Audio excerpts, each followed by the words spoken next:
I see that you are here for a good time, yes? Well, why don't you make yourself comfortable?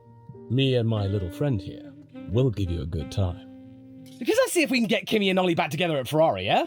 I mean, that's why you clicked on the video, right? I supposed this notion on Twitter yesterday, and it, got a fair amount of interest. I'd watched Kimi and Ollie do a joint interview with ESPN, and their chemistry was just so good, and I just couldn't stop thinking about it since, so I'm just like, alright. That and Fridays tend to be a little bit awkward in terms of viewer metrics because people will be probably paying attention to sprint qualifying and how McLaren, they could get an all front row and then the sprint's going to be absolutely dynamite. I just thought, why not? It's Friday, let's have a little bit of fun. I personally think that having Oliver and Kimi racing for Scuderia Ferrari within the next few years before the decade's out, this would be some kind of scarlet destiny. Poetic even. The possibility of these two historically good friends and rivals, teammates for Prema, this full circle story, and them just being reunited at the top tier of motorsport single-seaters. So today I just wanted to try and hypothesize as best as I can what may happen in the next few years. And I understand that there are many people in the comments that will be saying that there will be lots of stumbling blocks across the way, that many things would need to happen to try and facilitate this sort of a deal. But as we've seen with the likes of Lewis Hamilton going to Ferrari unexpectedly, it actually happening after years of speculation, a lot of things can change. Sebastian retiring, Fernando coming in, absolutely balmy. I am going to try and ground this scenario within real-world developments. I'm not going to go too crazy here.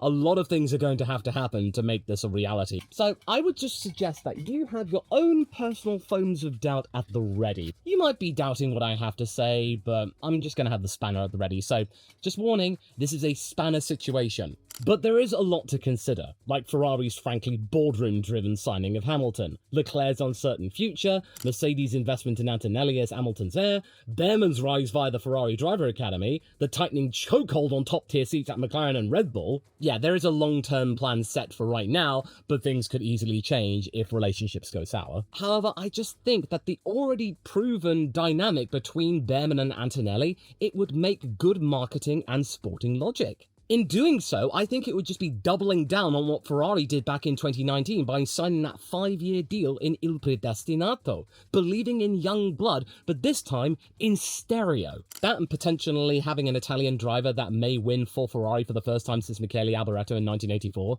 that is something that I think a lot of the Tifosi will salivate over. And it really does help that both of them are Italian-coded already, because Oliver, yeah, he's pretty damn good at Italian. And it helps that he's actually been living in Italy for the longest time. Okay, Law, despite those interviews and the camaraderie between Oliver and Kimi, why are you actually speculating about this right now? Well, come on. I think it's safe to say that Ferrari's start to 2025 hasn't gone the way that it hoped, and I just feel really bad for Lewis right now. This was a dream of his for the longest time, ever since he was a kid, and it's just really not materialized at all. I just really hope that he's not been sold a dream by the execs of Ferrari. So first, we have to look at that bold gamble. Now in his 40s, Hamilton was set to face off with Leclerc, a qualifying behemoth, in an age where qualifying is everything, and in a regulation period which Lewis himself admits that, in terms of qualifying, he truly sucks at. And that is not me saying that, that's him going on the record saying that. So naturally, there are going to be skeptics out there that might be looking at this deal and then him replacing Carlos Sainz and thinking, well, was this move driven by performance potential or prestige? You have got to admit that on paper, the Hamilton-Leclerc combination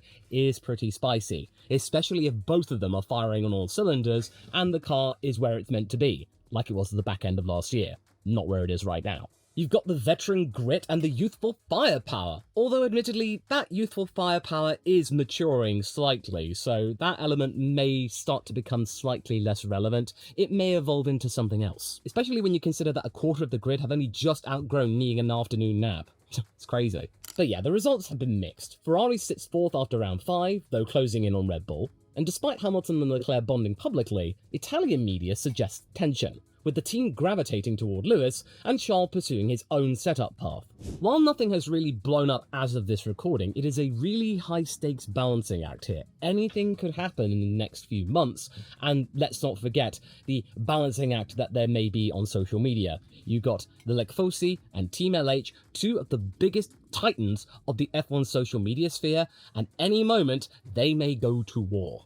And let's not forget, Fred Vasseur is now having to deal with 2 alpha drivers, really big personalities, and trying to also pin down what exactly is the team's long-term trajectory. But I can imagine that many of you out there will be just wagging your fingers at me and getting your phones of doubt out again and saying that there is no way in hell that Leclerc would ever leave Ferrari. And you have a fair reason to doubt what I'm saying. His DNA is studded in Ferrari colours. However, as I alluded just now, time is ticking for Charles, and there could be whispers soon behind him saying, memento mori. You can sense that the tone around Leclerc and his relationship with Ferrari is shifting very subtly, in him realising that he really needs to go his own way, a la Fleetwood Mac, and just carve out his own path in trying to get some semblance of a title campaign, because as of now, he is yet to have a fully season-long title campaign.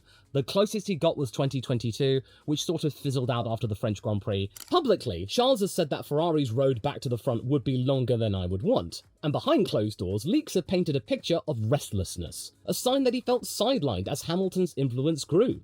But instead of resisting, he's just rolling with it, and it's resulted in nabbing the team's first Grand Prix podium and giving the Tifosi some hope, and Ferrari an angle to lean on. Charles being the trailblazer and proving that this car can actually do something, and Lewis Hamilton instead is not a title contender this year, but a long-term project, trying to fix the issues that really befell him during his last few years at Mercedes. This works in the short term, but for the long term, it raises a very big question for the Scuderia.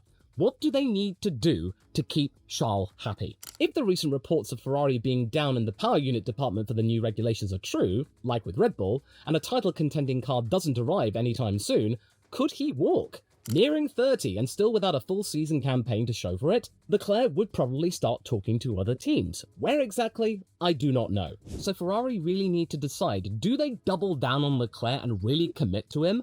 Or do they start in the back of their minds preparing for a life post-Leclerc, like how I think Red Bull right now are preparing for life post-Verstappen? If an exit seems likely, then they really need to dig deep into their own talent pool, which is quite plentiful, and find some likely replacements, or decide to really bet on young blood again, but this time with Italian colours. Maybe try again with the driver that, according to Kimi, Ferrari, despite the fact that he didn't live that far away from Maranello, didn't really come a knockin', whereas Mercedes did. This next chapter could come sooner than expected. But okay, let's get back to the boys, Kimi and Ollie. For Kimi, there is a very major roadblock because Mercedes, as you may know, they like to really lock in their junior prospects really quickly. Antonelli likely has a long-term plan in place, similar to Russell. If he and George continue on an upward trajectory and work well together, no bust-ups at all, the team will ensure that Kimi in particular will become the face of Mercedes, much like Hamilton was. Yet somehow, poetically, romantically, irony still remains in the air. Kimi Antonelli is Italian through and through, yet he is finding all of this success and potential Grand Prix victories wearing silver and black. From anyone who hails from Italy, that just doesn't sit well, does it? Surely people out there amongst the Italian fans of Ferrari would be thinking that, oh god, we need Kimi, we hopefully can have somebody from Italy that can win for Ferrari one day. It sounds rather poignant, doesn't it? But don't expect Mercedes to give up without some kind of a fight, or asking for an absolute truckload of money for the privilege in giving up one of their future stars, and then being able to invest in their own team, or hopefully call upon some other big-name talent that are already proven. Maybe the likes of Charles Leclerc, who knows? But as we've seen in Formula 1 time and time again, nothing is impossible. Antonelli's meteoric rise is the first act of a story that may just have a Ferrari chapter in its latter pages. Remember, the kid's still at school technically. He could be in the sport for 20 years. And let me put this in perspective. By the time that Kimi could hypothetically retire at the age of 39 or something like that, my little girl would be in her final year of university. That's nuts. But whilst there are question marks as to the likelihood of Kimi racing for Ferrari, one aspect of this hypothetical is practically guaranteed. In fact, we already saw it in Jeddah last year. Bearman is deeply tied to Ferrari as part of their academy and long-term prospect, and also a trailblazer for all of the rookies that we see today. Because you could easily argue, had he not had that cameo in Jeddah to replace Carlos Sainz during his appendix surgery, then you wouldn't have seen the floodgates open for rookies. In Formula 2, he was Antonelli's teammate at Prema. Together they delivered a season with some promise, despite the team dropping the ball hard when it came to adapting to the new machinery. It made both of them look like damp squibs in comparison, which really didn't paint the full picture. But throughout his 2 seasons in the second division, Ollie Oliver could showcase some qualifying speed and racecraft on par with his precocious Italian partner. Baku 2023, you cannot take that away from him. Much like how you can't take away that victory at Silverstone last year for Kimi. They didn't get frustrated with their lot or at each other, they just got on with the job, knowing that maybe one day they would be racing against each other in Formula 1, and wouldn't you know it, they both got the call up at the same time. And I think this is actually a rarity, or a first, that both drivers of the same team get the call up to the top leagues at the same time. And for Ferrari, Bearman is a homegrown hope through and through, kind of like with Charles Leclerc, as he was a homegrown hope through the Ferrari Academy. Albeit Oliver doesn't have a title to his name. If Oliver can work well with a divisive figure like Ocon, though he has seemingly mellowed a bit, Esty, provide Haas a meaningful push toward the top of the midfield, there could be pressure amongst inner circles at Ferrari to promote him, especially from the Italian media and fan base. He has actually managed to battle through that really difficult Australian practice session and come out as a fairly decent rookie prospect. You've got Fred Vasseur looking at it constantly, understandably, because the Academy does fall under his jurisdiction. Then you've got the likes of Ayo Komatsu over at Haas really praising the likes of Bearman and saying that he was a wise investment. And you even get Gene Haas last year saying that he was personally excited at the prospect of signing Bearman for his team next year. And Gene Haas, he rarely gets excited about things, especially during the Gunther era. So you only need to hear that part as to realise as to why Oliver is going to be around Formula 1 for a while. And come 2027, after 2 full years of Formula 1 service, he could get the call up to Ferrari full-time, which isn't that far-fetched considering that Charles Leclerc got his call up after just a single season with Sauber. And many people point to say, well, Sauber's got connections with Ferrari. Well, so does Haas. They use the same wind tunnel. With Antonelli rising in parallel, the two young stars may soon find their paths converging at the top. It all depends on what may go down over the next few years. So therefore, get comfy, folks. I am really digging deep here with the spanner of speculation, and I'm gonna give you maximum yap. When we get to the end of the decade, F1's top seats are mostly locked in, a high-stakes game with very few openings. That makes the idea of Antonelli and Bearman reuniting at Ferrari both exciting and complicated. McLaren, well, they're off limits for right now. Both Norris and Piastri are locked in through 2027 and 2028 respectively. Unless there's some major bust-up or there is a clear change in who is in charge in the pecking order of McLaren, and therefore one of the drivers could easily bail to try and find fortune and leadership elsewhere, do not expect this team to really open up some offerings to either Kimi or Oliver anytime soon. Because besides, they've got themselves a decent junior package, and Zach Brown, he will want to continue the narrative that McLaren is really kind to their drivers and Christian Horner bad. Because they could easily call upon the likes of Bortoletto to replace Piastri or Norris, maybe Ugo Ugochukwu if he continues to rise up, Alex Dunn perhaps, or maybe future talent that we've not yet seen in F3 or F2. Let's just say that McLaren have got other options that they can easily call upon that are also rookies. Red Bull, as we know, is a question mark. Verstappen's contract runs through 2028, but it does include exit clauses, as we all know. He's hinted at early retirement too, and dislikes where F1 is going in terms of racing. And at this time, Red Bull's long-term dominance isn't guaranteed. But you've only got to look at what's happening right now, and this is the brass tacks. Bearman is attached to Ferrari. Antonelli is attached to Mercedes. There is no way in hell that Toto is going to allow Antonelli to partner up with his long-term nemesis Horner. And Red Bull, they're most likely going to be picking from their own crop. We've got Lindblad, for example. We've got Pepe Marti if he really kicks on. And then, of course, Yuki Tsunoda may be sticking around for a long time, him hoping that he could be a long-term leader for their own future and rebuilding process. And to be fair, right now, Mercedes does look fairly stable, because the rumours of Russell's contract extension running through 2028 in a 2+1 configuration, Antonelli may get the same.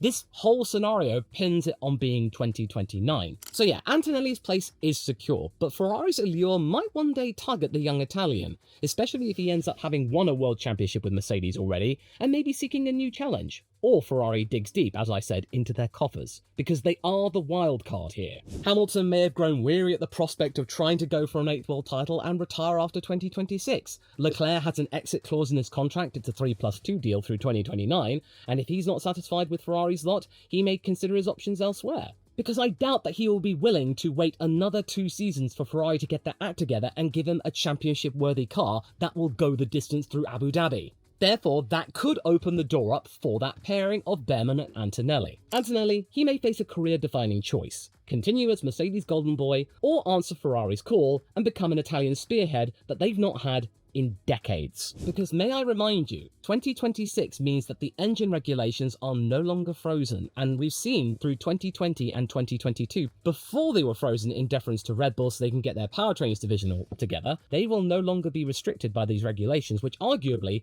have actually impeded Hamilton's adaptability toward the Scuderia. Because, going from Mercedes to Ferrari, that's probably a big cultural shock to him. The team has historically proven they can turn things around with the right management and the right tools and the right development. So we might get a situation that come 2028, Ferrari may be level pegging with Mercedes or might have found a way to kick on even further. But make no mistake, next year is a pivot point for everything that I'm trying to argue. We have to assume a scenario in which Ferrari does emerge from next year's regulations in reasonably good shape, despite concerns over engines. Maybe not dominating, but looking like that they had escaped utter disaster as they currently fear.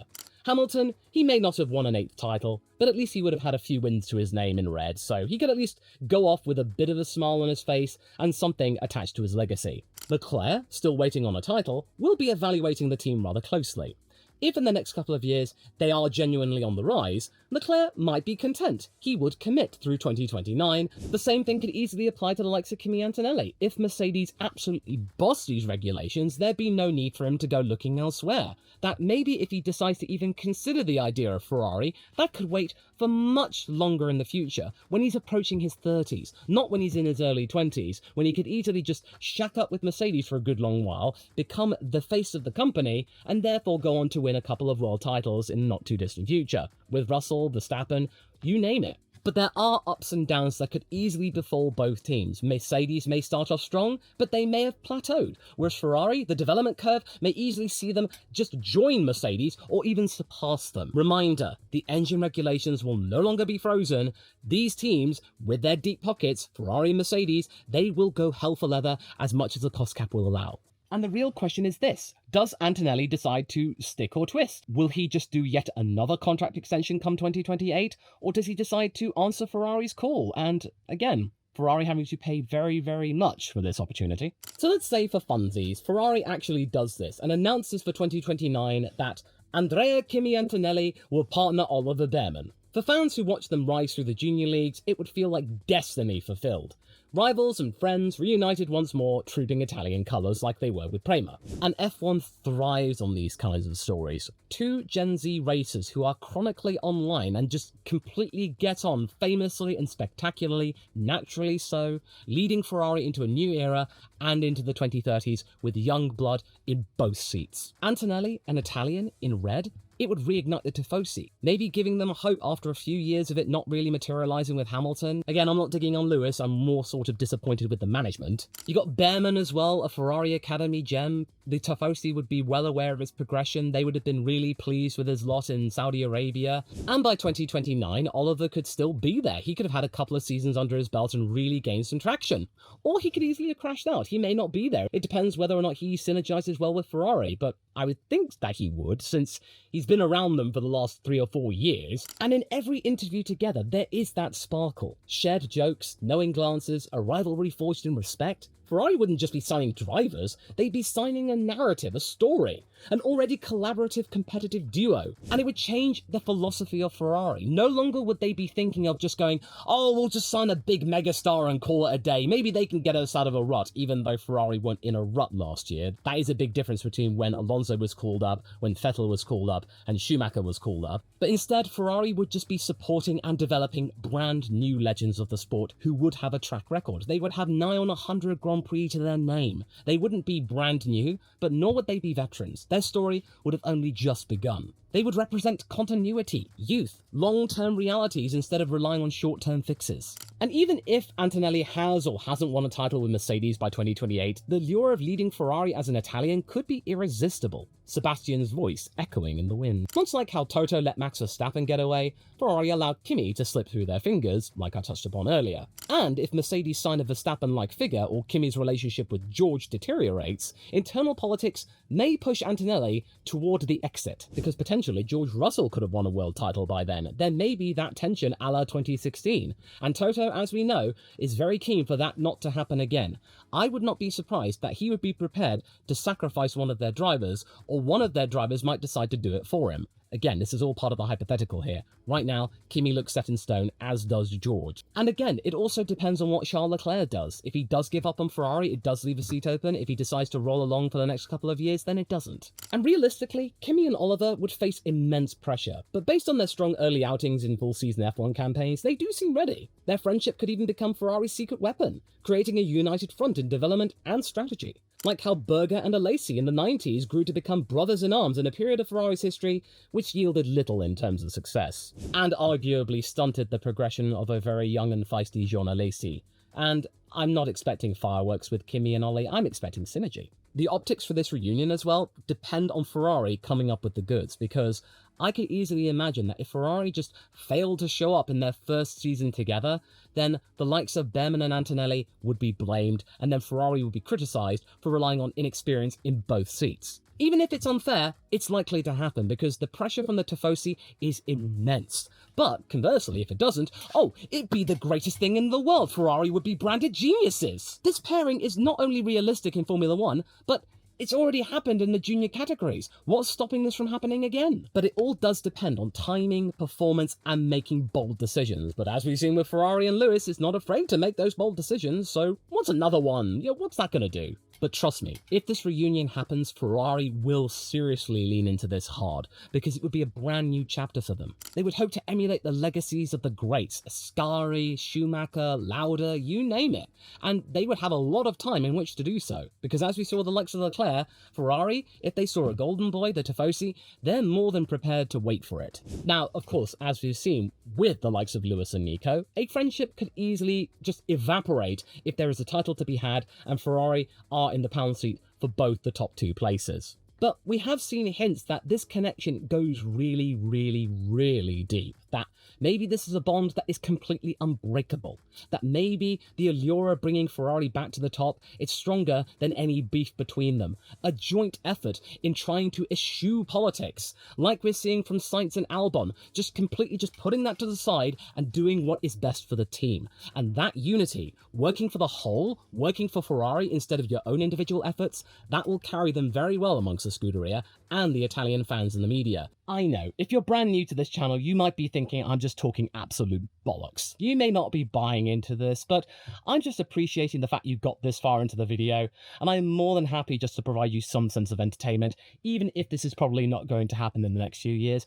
I just thought about it, people liked it on social media, I'm just obliging what they want, and I think it's kind of fun. And I want to have fun with this channel, because this theory could fall apart if Charles Leclerc does win a title at Ferrari and chooses to stay forever. The same goes for Antonelli if he wins a title under Toto's watch. He might want to lead the team to a new dynasty as one of their cornerstones, pin his colours to the wall. And like I said, Bearman could face adversity, he may struggle with Ferrari, and he might just simply leave the team and go somewhere else, or maybe out of F1 entirely. A lot can happen in the next few years, so that's why I'm just saying, this is a very open-ended discussion, this is not a definite, it could easily ebb and flow, but that's Formula 1 for you. But trust me, if this does come to pass and Bearman and Antonelli are reunited, expect F1 social media to be pouring through the archives of every single instance where Bearman and Antonelli were together in the junior categories and making this big epic tome, because this is a story with a very big Act 3. Liberty Media would be eating this up with their bare hands. Well, I mean, that is if they still own Formula 1 by that time, because, you know, there are mutterings about them selling up to, LIV, or the Public Investment Fund, but that's for another video. For now, yes, it remains a dream for the future. But in a few years, under the right circumstances, we may just see these friends turned rivals turned teammates don the red and chase that dream together. And maybe, just maybe, we will see a prancing horse no longer chasing history, but galloping into it. But that destiny depends on the new regulations next year going Ferrari's way, amid growing fears that next year's regulations will favour high electrical deployment and tilt the balance once again toward Mercedes-powered teams. To find out more about this particular twist in the tale, watch this video next, straight after this one.